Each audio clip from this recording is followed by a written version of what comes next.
Hello students, welcome to my YouTube channel Math Sider. My self doctor Kavita Gupta. बच्चों, ये मेरा group theory का chapter number 6 चल रहा है, आइसोमॉर्फिज्म। इसका एक लेक्चर मैं ऑलरेडी पढ़ा चुकी हूँ बेटा, जिसमें मैंने आपको मीनिंग समझाया था आइसोमॉर्फिज्म का और उसके कुछ एग्जांपल्स कराए थे। आज हम उसकी कुछ प्रॉपर्टीज करेंगे आइसोमॉर्फिज्म की, जो एलिमेंट पे लगती हैं। तो लेट अस स्टार्ट। देखो बेटा, ये बुक का थ्योरम नंबर 6.2 है। इसमें बहुत सारी प्रॉपर्टीज हैं। आप प्रॉपर्टीज का प्रूफ भले ही ना करें, बट कम से कम प्रॉपर्टीज आपको मालूम जरूर होनी चाहिए कि प्रॉपर्टीज हैं क्या। ठीक है, उनको अप्लाई करना आना चाहिए क्वेश्चंस में। तो देखिए, suppose that phi is an isomorphism from a group G onto group G dash. अब आइसोमॉर्फिज्म का मीनिंग क्या बताया मैंने आपको, कि जी कब आइसोमॉर्फिक टू जी डैश होगा, जब फाई वन वन होगा, ऑन टू होगा और ऑपरेशन प्रिजर्विंग होगा। ये बातें हमने लास्ट लेक्चर में कर ली हैं, तो सब पहले का लेक्चर जरूर देख के आए। तो हमें दे रखा है कि फाई आइसोमॉर्फिज्म है जी से जी डैश के ऊपर। तो आपके पास कुछ प्रॉपर्टीज हैं कि अगर आइसोमॉर्फिज्म है तो phi carries identity of G to the identity of G dash. मतलब identity is map to identity under isomorphism. इसको इस तरीके से लर्न कीजिए कि डोमेन की आइडेंटिटी को डोमेन की आइडेंटिटी के ऊपर ही मैप होती है। ठीक है, ये बात याद रखनी है। इसका प्रूफ मैं करा देती हूँ। देखिए, प्रूफ सारे करने की जरूरत भी नहीं है, आप देख लेना, आपके कोर्स में जितने उतने कर देना, नहीं तो कम से कम प्रॉपर्टीज लर्न जरूर कर लें। तो देखो बेटा, आइडेंटिटी को हम लिख सकते हैं आइडेंटिटी इनटू आइडेंटिटी। ठीक है, दोनों के ऊपर फाई ऑपरेट कर लीजिए। फाई ऑपरेट करेंगे, आपको वैसे भी पता है कि वेल डिफाइंड ऑपरेशन है। आपके पास x इक्वल टू वाई है, तो phi x equal to phi Y होगा। ठीक है, तो फाई इंटू ई ई है। अब ये ऑपरेशन प्रिजर्विंग है, फाई होमोमॉर्फिज्म बनाता है, मतलब तो क्या होगा, phi e into phi e आ जाएगा। सबको मालूम है ये। This is by the third condition of isomorphism. ठीक है, इसका मैंने नंबर 1 दे दिया। अब फाई ई किसका एलिमेंट होगा, कोडोमेन का एलिमेंट होगा। Phi E belongs to G dash. ठीक है, अब phi E can always be written as E dash into phi E, because E dash is the identity of G dash. तो identity से कोई भी नंबर मल्टीप्लाई करते हैं तो वही नंबर वापस आ जाता है। तो हमने ई डैश का आइडेंटिटी होने का इस्तेमाल किया, तो हमें ये वाली इक्वेशन मिल गई 2। अब फर्स्ट और सेकंड इक्वेशन को दोनों को कंबाइन करके देखिए। देखो, फाई ई फर्स्ट इक्वेशन से फाई फाई ई के बराबर है और सेकंड से ई डैश फाई ई के बराबर है, तो ये दोनों आपस में बराबर हो गए। ठीक है, फिर आपको पता है कि ग्रुप है। आप ये देखिए, फाई ई और ई डैश ये सारे के सारे एलिमेंट ग्रुप जी डैश के हैं। ग्रुप के अंदर left cancellation law and right cancellation law दोनों होल्ड करते हैं। तो मैंने लेफ्ट कैंसिलेशन लॉ का इस्तेमाल किया, तो ये फाई ई को काट दिया, राइट कैंसिलेशन का किया है। तो मैंने राइट कैंसिलेशन लॉ का इस्तेमाल किया, तो ये फाई ई इधर से काटा और ये फाई ई इधर से काटा, तो मेरे पास आ गया phi E equal to E dash. ठीक है बच्चों, तो मेरे को पता चला कि under isomorphism identity is map to identity. ठीक है बच्चों, नेक्स्ट प्रॉपर्टी देखिए। For every integer N, every मतलब एवरी इंटीजर एन, चाहे पॉजिटिव है चाहे नेगेटिव है चाहे जीरो है, and for every element A in G. तो आपके पास देखो, phi of A to the power N, मतलब डोमेन के अंदर ए टू दी पावर एन है, तो वो एन बाहर आ जाता है। देखो, फाई ए की पावर एन बन जाता है। ठीक है, so very important property. Property सबको लर्न हो और सबको इस्तेमाल करनी आए। प्रूफ इसका आसान है बच्चों, इंडक्शन का इस्तेमाल करके आप प्रूफ कर सकते हो। देखो, एन को अगर एक बार हमने मान लिया तो लेफ्ट हैंड साइड पे फाई आ गया, ऐसे राइट साइड पे भी ट्रिवियली आपका फाई आ जाएगा। तो result holds for N equal to 1। अब मुझे जो ले लिया मैंने induction hypothesis that the result holds for N equal to के, तो मेरे पास आ गया फाई ऑफ ए के इज फाई ए ऑफ के। अब मैं शो कर दूंगी result n equal to k plus 1 के लिए ट्रू है, तो मैंने phi of A k plus 1 को कंसीडर कर लिया। This a k plus 1 can be return as a k into ए। अब फाई क्योंकि ऑपरेशन प्रिजर्विंग है, तो फाई दोनों के साथ अलग अलग हो जाएगा। तो by definition of third condition of isomorphism मेरे पास ये आ जाएगा, operation preserving property of isomorphism, phi a k into phi a. अब क्योंकि result holds for N equal to के, तो इंडक्शन हाइपोथेसिस का इस्तेमाल करेंगे तो ये के बाहर आ जाएगा। तो फर्स्ट वाला नंबर जिसको मैंने दिया हुआ है फाई ए इंटू के आ जाएगा। ठीक है, दोनों को इकट्ठा कर देंगे तो फाई ए इंटू के प्लस 1 आ जाएगा। तो सब बच्चों को समझ आया कि किस तरीके से रिजल्ट के इक्वल टू 1 के लिए ट्रू हो गया। ठीक है, तो result holds for N equal to k plus 1। अगर result n equal to k plus 1 के लिए भी होल्ड कर रहा है, तो बाय इंडक्शन आपका result holds for all positive integer m n. तो एन इक्वल टू 0 पे भी कर लो बेटा। अब एन इक्वल टू 0 पे लेफ्ट हैंड साइड में एन को 0 डाला तो ए की पावर 0 आइडेंटिटी होता है। फर्स्ट पार्ट में आपने प्रूफ किया कि identity is map to identity under isomorphism, तो फाई ई क्या आ गया, ई डैश आ गया। ऐसे राइट साइड ले लो बेटा, राइट साइड में भी फाई ए की पावर 0 हो जाएगी। अब phi a is any element of the group G dash, तो उसकी भी कोई पावर 0 रेस करोगे आप तो आइडेंटिटी आ जाएगा। तो आइडेंटिटी जी डैश की ई डैश है तो ई डैश आ गया, तो left hand side right hand side के बराबर आ गई है आपकी। Result holds for N equal to 0। अब नेगेटिव नंबर के लिए होल्ड कराना है, तो आपको पता है जब भी नेगेटिव के लिए कराना है तो n equal to minus m ले लो, where m belongs to z positive. ठीक है, तो m के लिए रिजल्ट होल्ड कर जाएगा क्योंकि हमने m पॉजिटिव इंटीजर्स के लिए तो ऊपर ऑलरेडी शो कर दिया कि रिजल्ट होल्ड करता है, तो बस उसी चीज का इस्तेमाल कर लेंगे बेटा। देखो phi of a n consider किया, n को मैंने माइनस एम लिख लिया। अब m को अंदर कर लो, माइनस वन को बाहर कर लीजिए। ठीक है ना, तो n को अंदर कर लिया, m को मैंने बाहर कर लिया। अब आपको पता है result holds for this positive integer m, मतलब पहले ये ए एम इनवर्स है ना, इसको एम को बाहर, माइनस वन को बाहर लिया ये। फिर ये देखो आपके पास क्या आ गया, phi of a m. Phi a m के लिए रिजल्ट होल्ड करता है तो फाई ए की पावर एम आ जाएगा। ठीक है, तो फाई ए की पावर एम आ गया, तो एम इंटू माइनस वन क्या हो गया, माइनस एम हो जाएगा। माइनस एम की जगह पे मैंने एन डाल दिया। ठीक है बच्चों, तो ये रिजल्ट आपके पास होल्ड कर जाएगा। ठीक है, तो for result holds for all negative integers also, तो सबके लिए प्रूव कर दिया, तो it holds for all integers. अब ध्यान देना है कि अगर एडिटिव नोटेशन हो तो आपको पता है एडिटिव नोटेशन में जो पावर होती है वो हमारा मल्टीपल बन जाती है, तो ये a की पावर n क्या बन जाएगा, एन ए बन जाएगा। ऐसे ही ये फाई ए की पावर n क्या बन जाएगा, n इंटू फाई ए बन जाएगा। तो हमारे पास आ जाएगा phi into n a is n into phi a under additive notation. तो दोनों तरीके से आपको ये पता होना चाहिए कि एडिटिव नोटेशन में ये प्रॉपर्टी क्या कह रही है हमें और मल्टीप्लिकेटिव नोटेशन में क्या कह रही है। नेक्स्ट देखो बेटा, for any elements a and b in G, if a and b commute तो उनकी इमेजेस भी कम्यूट करेंगी। ये प्रॉपर्टी आपको ये बोल रही है कि अगर दो एलिमेंट कम्यूट करते हैं ग्रुप जी के अंदर तो उनके फाई ए और फाई बी मतलब उनकी इमेजेस जो होंगी वो भी कम्यूट करेंगी। तो कम्यूट मतलब एबिलियन मतलब commutativity, a b equal to b a in G आ गया। तो मुझे क्या शो करना है, phi a and phi b commute, यानी कि phi a into phi b is phi b into phi a. तो देखो बेटा a b into b, a b equal to b a दिया हुआ है। आपको पता है कि फाई वेल डिफाइंड मैपिंग है तो इसके ऊपर फाई लगा सकते हैं दोनों साइड पे। तो आपने दोनों साइड पे फाई लगाया तो आपके पास आ गया phi a b equal to phi b a. अब फाई क्योंकि ऑपरेशन प्रिजर्विंग है तो फाई ए बी आ जाएगा phi a into phi B, और फाई बी ए क्या आ जाएगा, phi b into phi a. तो आपके पास ये तो आ गया कि अगर ए बी और बी ए कम्यूट कर रहा है तो फाई ए और फाई बी भी कम्यूट करेगा, तो ये पार्ट प्रूफ हो गया। अब इसका कन्वर्स प्रूफ करना है क्योंकि यहाँ ध्यान से देखिए इफ एंड ओनली इफ लिखा हुआ है। ठीक है, तो let phi b equal to phi b phi a कर लिया हमने। तो अब ऑपरेशन प्रिजर्विंग का इस्तेमाल कीजिए, phi a into phi b can be written as phi into a b, ऐसे ये लिखा जा सकता है फाई बी इंटू ए। ठीक है ना, अब क्योंकि फाई आइसोमॉर्फिज्म है तो फाई वन वन है, फाई वन वन है तो phi x equal to phi y होता है, तो एक्स इक्वल टू वाई आता है। तो हमारे पास इमेजेस अगर बराबर होती है तो प्री इमेजेस भी बराबर है, ये फाई वन वन कहता है। ठीक है ना, तो हमारे पास a b equal to b आ जाएगा। ठीक है बच्चों, प्रॉपर्टीज एटलीस्ट लर्न जरूर करें और समझ में जरूर आए। देखिए बच्चों इसका क्या मीनिंग है, G is a cyclic group generated by A if and only if G dash is a cyclic group generated by phi A। इसका मतलब ये है कि under isomorphism generator is map to the generator. ठीक है, मतलब अगर G साइक्लिक है तो G डैश भी अंडर आइसोमॉर्फिज्म साइक्लिक होगा, और उसका जनरेटर कौन होगा, अगर इधर A जनरेटर है तो उसका जनरेटर फाई A आ जाएगा। ठीक है, ये आपको प्रूफ करना है। तो देखो बेटा phi is a mapping from G to G dash. ठीक है, अब ए कोई भी एलिमेंट है जी के अंदर तो फाई ए किसका एलिमेंट हो जाएगा, जी डैश का एलिमेंट हो जाएगा। ठीक है, तो क्लोजर से phi a into phi a भी जी डैश का एलिमेंट होगा। आप सबको पता है फाई ए अगर जी डैश का एलिमेंट है, जी डैश ग्रुप है, तो phi a multiplied by phi a भी जी डैश का एलिमेंट होगा। फिर एक और पावर बनाने के लिए एक और फाई ए से मल्टीप्लाई कर दिया, तो आप देख रहे हो फाई ए की जितनी मर्जी पावर्स ले लोगे वो जी डैश का एलिमेंट बनती चली जाएंगी बाय क्लोजर। तो जनरेट ये जो सब सब ग्रुप होता है जनरेटेड बाय फाई ए, इसका मतलब यही है different powers of phi a.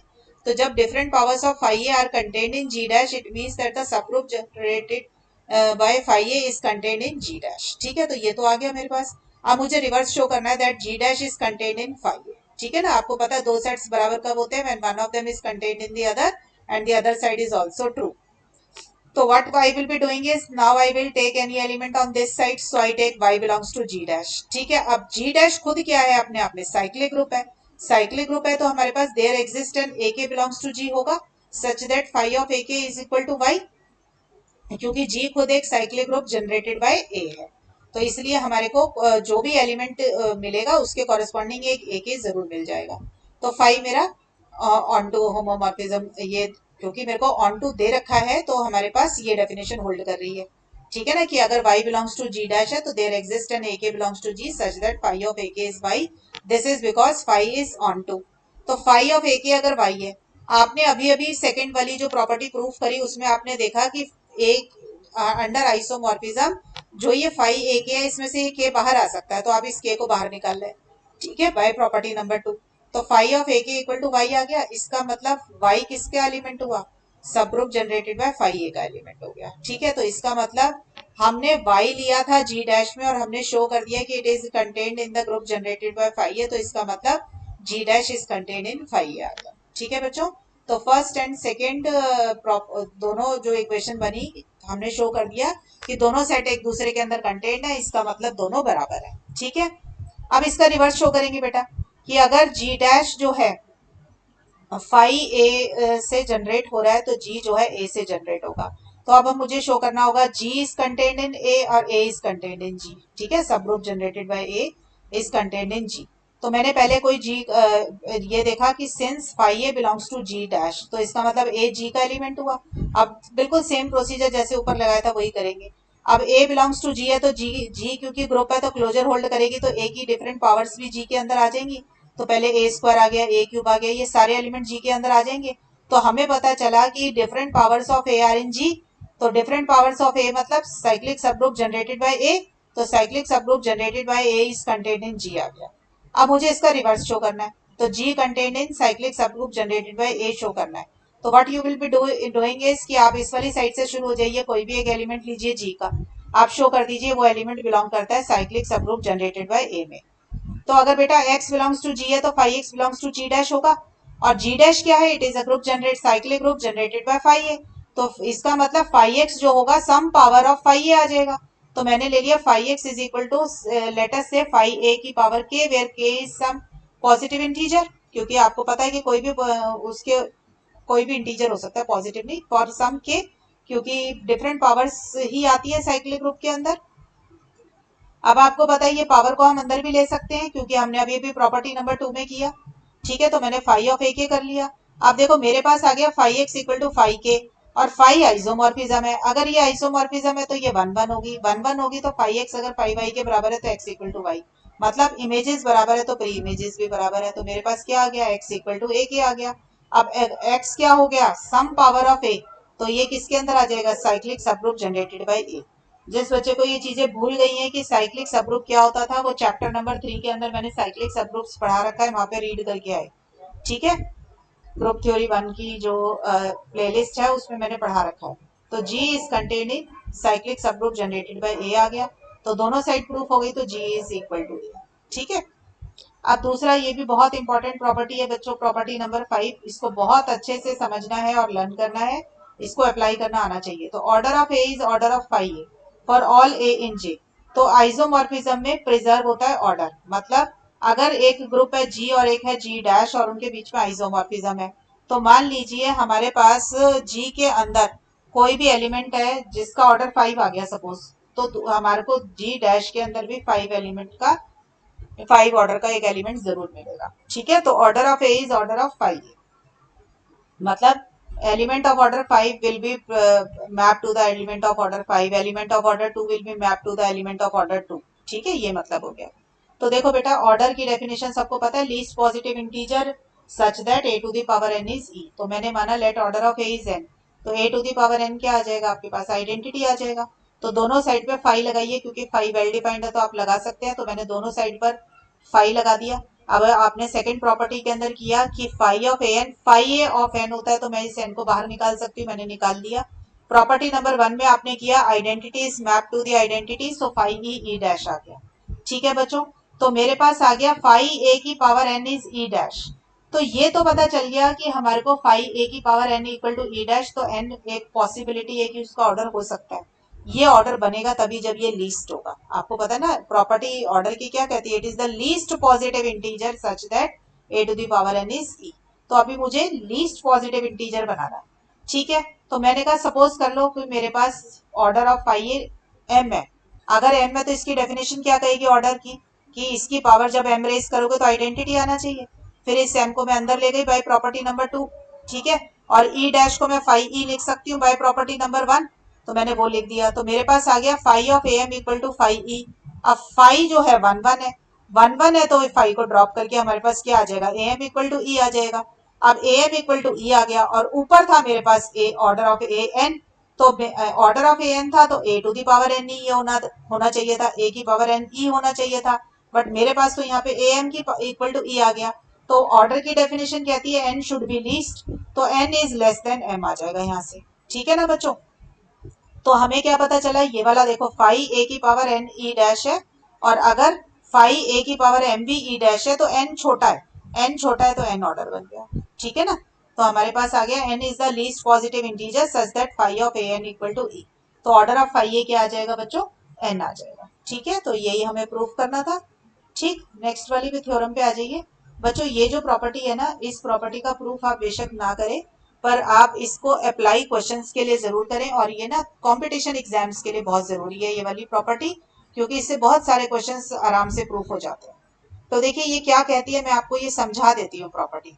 For a fixed integer k and a fixed group element b in G, कोई भी आपने इक्वेशन ले ली, ठीक है, एक्स के इक्वल टू बी, आपने इस इक्वेशन के सॉल्यूशंस निकाले, ठीक है। अगर आइसोमॉर्फिज्म एग्जिस्ट कर रही है तो इसके जितने सॉल्यूशन जी के अंदर मिलेंगे ना, इसके उतने ही सॉल्यूशन जी डैश के अंदर मिलेंगे, ठीक है। थोड़ा सा ध्यान दीजिए, मैं इसको क्वेश्चन के अंदर आपको एक्सप्लेन कर दूंगी अंदर, तो उससे आपको ज्यादा अच्छे से क्लियर होगा एग्जाम्पल से। तो आपको बस ये ध्यान देना है कि अगर कोई ग्रुप है जी और एक है ग्रुप जी डैश, ये थ्योरम ना जनरल, ये वाली प्रॉपर्टी ना जनरली काम कब आती है, जब आइसोमॉर्फिज्म नहीं होते ग्रुप्स, ठीक है, उनको प्रूव करने के लिए काम आती है। उसमें हम क्या शो कर देते हैं, कोई इक्वेशन लेते हैं, उसके जी में सॉल्यूशन निकाल लेंगे, उसके जी डैश में निकाल लेंगे सॉल्यूशन। जी में जो सपोज दो सॉल्यूशन आ रहे हैं तो जी डैश में सपोज कर लो चार सॉल्यूशन आ रहे हैं, तो दोनों में आने चाहिए थे बराबर, पर हमारे अलग अलग आ गए, तो हम बोल देते हैं ये दोनों आइसोमॉर्फिक नहीं है, ठीक है। तो ये जनरली ना और नॉट आइसोमॉर्फिक प्रूफ करने के काम आती है। क्वेश्चन से ही समझ आएगी प्रॉपर्टी, मैं क्वेश्चन में करा दूंगी, ठीक है। अब देखिए, if g is finite and g dash have exactly the same number of elements of every order, ये मैं आपको ऑलरेडी बता चुकी हूँ कि हमने अभी देखा था कि अगर कोई ग्रुप है g और एक ग्रुप है g डैश, अगर g के पास n एलिमेंट, n ऑर्डर का एलिमेंट है, तो g डैश के पास भी n ऑर्डर का एलिमेंट होगा, जो आपने अभी अभी ऊपर प्रूफ किया। तो उसी से ही इसका प्रूफ अपने आप बन गया, ठीक है ना, क्योंकि यहाँ पे सारे एलिमेंट्स के लिए कर दिया और ऊपर आपने किसी एक एलिमेंट के लिए किया था, वो एक एलिमेंट क्योंकि आर्बिट्ररी था तो सबके लिए प्रॉपर्टी होल्ड कर गई, ठीक है। तो इसका मतलब ये है, जैसे सपोज कर लो जी और जी डैश दो ग्रुप है और इसके बीच में आइसोमॉर्फिज्म है। सपोज कर लो जी के पास 3 एलिमेंट्स हैं जिनका ऑर्डर 2 है, ठीक है, तो जी डैश में भी 3 एलिमेंट्स होंगे जिनका ऑर्डर 2 होगा, ठीक है, और वो आपस में एक दूसरे पे मैप होंगे, क्लियर, ये मीनिंग है इसका। तो चलिए इस ये प्रॉपर्टी बहुत ज्यादा इस्तेमाल होती है हर जगह। देखो मैं इनकी एप्लीकेशन करा देती हूँ। देखो मेरे को प्रूफ करना है, show that U10 is not isomorphic, ये आइसोमॉर्फिज्म का सिंबल था, ऊपर से काट दिया तो नॉट आइसोमॉर्फिक टू U12। देखो कैसे कर सकते हैं, U10 के एलिमेंट लिख लिए 1 3 7 9, U12 के भी एलिमेंट लिख लिए, इन सब के ऑर्डर निकाल लो। तो ऑर्डर ऑफ 1 क्या होता है, 1, ठीक है, आप सबको पता है order of identity is always 1, ऐसे ही ऑर्डर ऑफ 1 यहाँ पे भी 1 होता है। अब यहाँ पे ऑर्डर ऑफ 3 निकालो, तो ऑर्डर ऑफ 3 क्या होता है, U10 के अंदर 4 होता है, ठीक है, क्यों होता है, क्योंकि 3 की पावर 4 रेज करो तो और उसको 10 से डिवाइड करोगे तो रिमाइंडर लोगे तो आपको आइडेंटिटी मिल जाएगा। तो 4 पावर रेज करने पे आया तो 3 की ऑर्डर ऑफ 3 4 आ गया। अब 3 और 7 दोनों एक दूसरे का इन्वर्स होते हैं U10 के अंदर, तो 7 का भी ऑर्डर 4 आ जाएगा। ऑर्डर ऑफ 9 हमने आपको बता रखा है, UN ग्रुप के अंदर जो लास्ट एलिमेंट होता है उसका ऑर्डर हमेशा 2 होता है, ठीक है, तो ये 2 आ जाएगा। बच्चों अगर भूल गए हो ऑर्डर कैसे निकालते थे, तो U10 U12 के सारे सारे एलिमेंट्स के ऑर्डर इनवर्स सब कुछ निकलवाया हुआ है मैंने चैप्टर 2 और चैप्टर 3 के अंदर, चैप्टर 3 में निकलवाया हुआ है, तो वो वीडियोस देख लीजिए, इसके बगैर आप कर भी नहीं पाएंगे ग्रुप थ्योरी अगर आपको नहीं आता होगा तो अच्छे से पहले रिवाइज कर लें पहले के सारे चैप्टर्स, ठीक है। U12 आ जाओ बेटा, U12 के अंदर ऑर्डर निकालिए, तो ऑर्डर ऑफ 1 तो 1 होगा, बाकी के जितने भी एलिमेंट है 5 7 11 इन सबके ऑर्डर जो होते हैं U12 के अंदर 2 आ जाता है। तो आप देखिए कि हमने बोला कि आइसोमॉर्फिज्म के अंदर ऑर्डर प्रिजर्व होता है, तो देखो आइडेंटिटी तो आइडेंटिटी पे मैप हो जाएगी, तो ये वाला 1 तो ये वाले 1 पे मैप हो जाएगा, और ये वाला 9 ये वाले 11 पे मैप हो जाएगा। बट इधर देखो 3 और 7 के दो एलिमेंट मिले जिनका ऑर्डर 4 है, और इधर हमें दो एलिमेंट मिले जिनका ऑर्डर 2 है।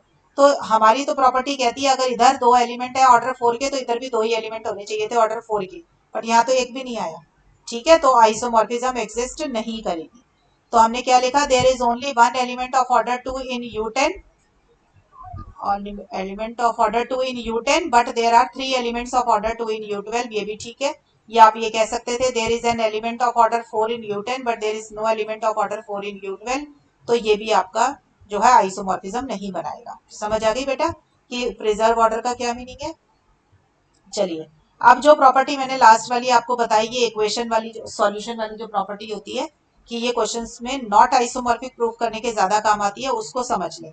देखो आपसे पूछा गया कि क्या कोई आइसोमॉर्फिज्म मिल जाएगी हमें Q प्लस से Q स्टार डॉट में। पहले तो देख लो Q क्या चीज है, rational numbers, group of rational number with respect to addition, और Q स्टार क्या है, group of non zero rational numbers with respect to multiplication. Non zero क्यों लेना पड़ जाता है, क्योंकि inverse of zero does not exist. ठीक है ना, तो हमारे पास ये दो ग्रुप है। आपसे पूछा गया कि क्या इसमें कोई आइसोमॉर्फिज्म एग्जिस्ट करेगी, तो देखो ये प्रॉपर्टी कितनी अच्छी तरह हमें आंसर देती है। आप कोई भी एक इक्वेशन बनाई हमने एक्स स्क्वायर इक्वल टू 1, इसका सॉल्यूशन निकालो Q प्लस के अंदर और Q स्टार के अंदर। तो देखो Q स्टार के अंदर एक्स स्क्वायर इक्वल टू 1 है, तो इसका सॉल्यूशन मिला x equal two plus minus 1। Multiplication वाले के अंदर दो सॉल्यूशन मिल गए इस इक्वेशन के। पहले इस इक्वेशन को जो है ना आप Q प्लस के अंदर लेके जाएं Q प्लस में सॉल्यूशन निकालने के लिए। आप सबको पता है कि प्लस ऑपरेशन के अंदर जो पावर होती है वो मल्टीपल बन जाती है। तो इस एक्स स्क्वायर का बन गया 2x, और 1 जो होती है मल्टीप्लीकेटिव आइडेंटिटी है, तो एडिटिव आइडेंटिटी क्या होती है 0, तो ये 1 का बन गया 0। तो ये वाली जो इक्वेशन है एक्स स्क्वायर इक्वल टू 1, ये Q प्लस के अंदर क्या बन जाएगी 2x इक्वल टू 0। अब इस 2x इक्वल टू 0 का सॉल्यूशन निकालो। 2x इक्वल टू 0 का सॉल्यूशन क्या आएगा, x इक्वल टू 0। तो x इक्वल टू 0 एक ही सॉल्यूशन मिला हमें Q प्लस में। तो अब हमें क्या पता चला कि जब मैंने एक इक्वेशन ली x square equal to 1 Q star के अंदर, तो उसके दो सॉल्यूशन मिले, और जब वही इक्वेशन मैंने Q प्लस के अंदर ली तो मुझे एक ही सॉल्यूशन मिला। तो अंडर आइसोमॉर्फिज्म क्या था कि कोई भी इक्वेशन लोगे तो दोनों में सेम नंबर ऑफ सॉल्यूशंस मिलने चाहिए। तो यहाँ तो दो सॉल्यूशन आ गए, यहाँ पे एक सॉल्यूशन आ गया, तो हमारी प्रॉपर्टी होल्ड नहीं कर रही, तो इसका मतलब Q plus is not isomorphic to Q star. ठीक है, समझ आ गया बच्चों कैसे किया है। ये जरूर ध्यान रखना है बेटा कि जो इक्वेशन ले रहे हो, अगर एडिशन है तो एडिशन वाली लोगे, मल्टीप्लीकेशन है तो उसको कॉरेस्पॉन्डिंगली मल्टीप्लीकेशन में लोगे। ठीक है बच्चों, तो याद रखें। वन वेरी इंपॉर्टेंट क्वेश्चन है ये कॉम्पिटिशन एग्जाम्स के लिए कि does there exist an isomorphism from C stands for complex number, star means non-zero complex number with respect to multiplication, and R star dot मतलब non zero real numbers with respect to multiplication. बच्चों ऐसे वाले जितने भी questions हो कि इनके बीच में आइसोमॉर्फिज्म मिलेगी या नहीं मिलेगी, उन सब में यही वाली प्रॉपर्टी लगाया करो। छोटी से छोटी इक्वेशन बनाओ, ठीक है, जैसे x square equal to 1, x four equal to 1, इस टाइप की। अब कॉम्प्लेक्स नंबर है ना, तो मैंने इक्वेशन बनाई x four equal to 1, multiplication दोनों तरफ है तो इक्वेशन यही रहेगी। ठीक है, अगर एडिशन होता तो ये बन जाता 4x इक्वल टू 0। अब मल्टीप्लीकेशन है तो यही इक्वेशन रहेगी। इस इक्वेशन के चार रूट्स निकालो, तो फोर रूट्स ऑफ यूनिटी क्या होते हैं, 1 माइनस 1 आई माइनस आई, तो C स्टार के अंदर ये चार रूट्स आ गए। अब R स्टार में इसके रूट्स निकालो, रियल्स में करोगे तो ये आई और माइनस आई चले जाएंगे, इसके सिर्फ दो ही रूट रह जाएंगे, 1 और -1। तो हमें पता चला कि इस इक्वेशन के x4 इक्वल टू 1 वाली जो इक्वेशन है, इसके चार रूट्स हैं कॉम्प्लेक्स नंबर में और इसके दो रूट्स हैं रियल नंबर में, तो इसका मतलब ये आइसोमॉर्फिज्म नहीं बना सकती। ठीक है बच्चों, तो वेरी इंपॉर्टेंट क्वेश्चन। तो ये मैं अब लेक्चर बच्चों यहीं पे वाइंड अप कर रही हूँ प्रॉपर्टीज का। अब नेक्स्ट लेक्चर में भी प्रॉपर्टीज ही बताऊंगी आपको आइसोमॉर्फिज्म की, जो कि बहुत ही इंपॉर्टेंट प्रॉपर्टीज हैं। जैसे यहाँ पे आपने किया वो प्रॉपर्टीज जो कि एलिमेंट बेस्ड है, एलिमेंट के ऊपर लगती है, नेक्स्ट क्लास में आपको करवाऊंगी प्रॉपर्टीज जो कि ग्रुप के ऊपर लगती है। ठीक है, तो I am winding up the lecture here. बच्चों ये सारी प्रॉपर्टी अच्छे से लर्न कर लेना, अप्लाई करना सीख लेना क्वेश्चंस में। तो हम नेक्स्ट लेक्चर में मिलेंगे। टिल देन बच्चों पढ़ाई करते रहें। All the best.